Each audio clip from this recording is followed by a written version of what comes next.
Good morning, students. This is Arogya Swami, the newly joined lecturer for St. Joseph's College, Dharwad. First and foremost, I would like to thank the management of St. Joseph's College, and the principal of St. Joseph's College, head of the department, for wonderfully welcoming me to the group, and they have made me very comfortable to be a part of St. Joseph's family.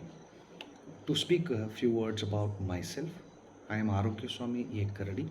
I have been teaching commerce and management subjects since 13 years. In these 13 years, I have worked as a lecturer, I have worked as principal, and I have also taken care of other responsibilities in an education institution. To speak about my qualifications, I have completed my MCom, MBA, MPhil, and pursuing my PhD. The examinations such as KSET and NET, which are very necessary to teach in a degree college, have also been cleared by myself. I will be teaching a subject called as Principles of Foreign Exchange for you, the students of 6th semester BCom. This particular subject speaks about the foreign exchange. Though I may not be speaking the complete meaning or the definition of foreign exchange, I am here to give you a small introduction about what this syllabus includes, how this syllabus is going to help you once you complete your graduation, what are the objectives of Karnataka University for introducing this particular subject for 6th semester students, and I'll also be able to tell you what are the advantages or the skills that a BCom student will develop once he studies this particular subject. This particular subject is having 5 units, and every unit on an average has been allotted with 10 classes per unit.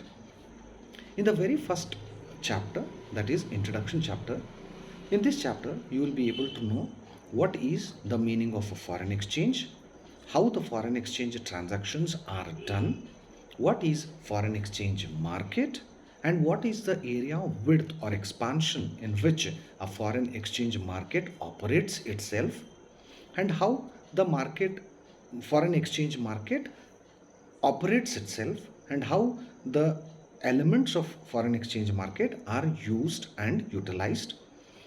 In this chapter, you will also be knowing about the people who are involving themselves in market, which is exclusively meant for foreign exchange. When it comes to the operators or participants of foreign exchange market, we have got banks, and we have also got certain participants called as non-bank dealers. Banks, you already know what are banks. There are certain people who are not called as bank, but they are called as non-bankers, but definitely allowed to participate in the foreign exchange market. And these non-dealing market non-bank participants in foreign exchange include individuals. They may be firms, they may be central banks, there may be brokers, and in this chapter you will also be studying about how the transactions in foreign exchange are done. The transactions such as spot transaction and forward transaction. We will also come to know about what is swap transaction in foreign exchange in the first chapter. Coming to second chapter, we have got a chapter called as foreign exchange dealings. As the name itself clearly mentions you, how the dealings in the foreign exchange are done is explained in the second chapter called as foreign exchange dealings. This chapter speaks about what is the meaning of foreign exchange dealings, how the foreign exchange dealings are determined, what are exchange rates, and what are the different theories that are used to determine the foreign exchange rate. When it comes to the theories, as I told you, there are theories such as interest rate parity theory, and there is purchasing power parity theory, and we'll also know about pure expectation theory, and two important theories such as internal Fisher effect theory, and we'll also come to know through some other sources, though it is not included in syllabus. I will be able to give you some other theories which are not mentioned in your syllabus, but definitely give you a larger amount of knowledge about the foreign exchange. And this particular chapter gets ended with determining factors of exchange rate. So when you complete your second chapter, you will be able to understand how the dealings in the foreign exchange are done. There is another chapter called as exchange rate determination, which is included in third unit. This particular chapter speaks about what is direct quote and what is indirect quote. In the direct quote, we'll also come to know link direct and indirect quote. We'll study about bid and ask rates. We'll also study about two-way quotes, and we'll come to know about what is spread method and what is converting two-way quotes.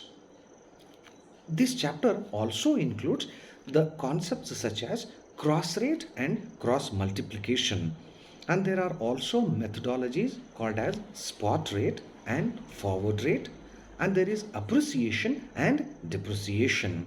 So this particular chapter till here speaks about the determination of exchange rate in foreign exchange market. This chapter ends with including the meaning and computation of exchange rates. It means that this speaks about how the foreign exchange rates are calculated. It is a clear indication that third chapter will have small calculations with regard to the determination of foreign exchange rate in foreign market. When it comes to calculation, we come to know that there are rates such as forward rate. In that we have got the rates at premium and the rates at discount. When you are able to compute the foreign exchange rate in foreign exchange market, you will be computing the rates such as premium rate and discount rate. The last but one chapter called as foreign exchange risks. As the name itself says, this chapter speaks about the risks that are involved in foreign exchange and what are the hindrances, what are the hurdles, what are the difficulties that usually the participants of a foreign exchange market will face when they operate in foreign exchange market. So this chapter starts with meaning of risk, or you can also call it as when you get exposed to this particular foreign exchange market, what are the problems or the hindrances that you face? We can call it as meaning of risk or meaning of exposure. There are different types of risks such as transaction risk, translation risk, and economic risk. So when you speak about this transaction risk, translation risk, and economic risk, this chapter includes the determination of the meaning and significance of different risks which are already known: transaction, translation, and economic risk. These risks are categorized into internal and external risks. So you will come to know about the significance and importance of internal and external risks. When the risks are there need to be a necessary to manage the risks. So this particular chapter also includes certain techniques, certain methods, or certain strategies how to handle and manage these internal and external risks. Now you may ask me a question, sir, what are those methodologies to mitigate the risks which are there in foreign exchange?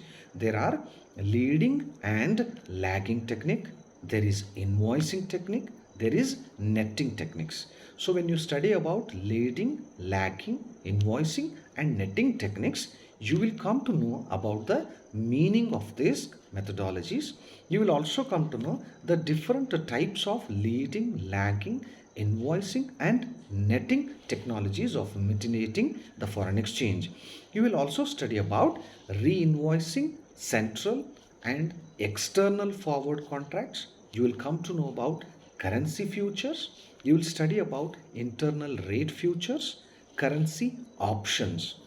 When it comes to currency options, we have got concepts such as calls and output options, and we have also got another concept called as swaps. So though there are calculations when it comes to currency futures, forward contracts, rate futures, currency options, this chapter for your syllabus includes only the theoretical aspects.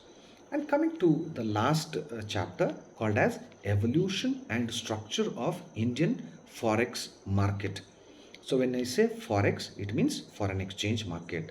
In the last chapter, the syllabus speaks about how the foreign exchange market in India got initiated, how the foreign exchange market in India operates, and who are the people participating in foreign exchange market, how it is structured, who holds the higher position, who are at the lower level of operation of foreign exchange market. You will also study about how this foreign exchange market helps the economy of the country indirectly. So this particular chapter includes concepts such as role of market makers and FETAI, and you study about unique features of Indian forex market. I spoke to you about a concept called as FETAI. I will be speaking about this FTAI along with the expansion of this abbreviation, along with the meaning, along with importance and the functions of FETAI when I in detail deal this chapter. Along with this FETAI and unique features of Indian foreign exchange market, we'll also be studying the functions of foreign exchange, and there are certain what you call offices, or there are certain processes called as clearing house, and we'll be studying about the functions of clearing house also. You have to study about regulations of foreign exchange market in India. When I speak about regulation, it means that the people who draft the rules and regulation, the people who draft how this foreign exchange should operate, so these are called as regulations. So there is an authority that gives rules and regulations, provisions and procedures for the operation of foreign exchange market. We'll be studying about the regulations of these foreign exchange market in India. We'll study about why do we need to have RBI to control, manage, operate and help this foreign exchange market, and what are the steps that are taken by Reserve Bank of India with regard to the regulation of foreign exchange market in India. To conclude, we have got 5 chapters. The chapters slowly grow from introduction to how this particular foreign exchange market is operating and regulated in India. So when you complete this particular syllabus, you will be able to understand what is foreign exchange market, who are participating in foreign exchange market, how these foreign exchange market dealings are taken up, and what are the different types of determining the rate of exchange in foreign exchange market, what are the different risks involved in foreign exchange market, how this foreign exchange market came in existence in India and who controls them. Coming to the important textbooks that you can refer to understand this subject better, there are so many books that are available in the market. Those books are categorized into reference books and textbooks, which are exclusively meant for students. If you are looking for a broader knowledge, if you are looking for application of this foreign exchange subject into your life, you need to have a broader knowledge about the concepts. So you can go to reference books which are written by a Professor Jivanandam, and you can go for a book written by Khan and Jain. The name of the book is for Financial Management. You can also refer to a book called as Financial Management by I.M. Pandey. Or if you are not able to get this Khan and Jain book, Pandey book or Jivananandam book, you can also refer to the books which are written by local authors in North Karnataka. Any stall, if you go and refer to this subject, the bookstall person will be able to provide you the textbook related to your foreign exchange market. Hopefully, I have been able to give you a proper introduction and the gist of the syllabus of the subject called as foreign exchange. Thank you so much for hearing me. In my next classes, I will be dealing with the first chapter called as Introduction chapter. Thank you so much.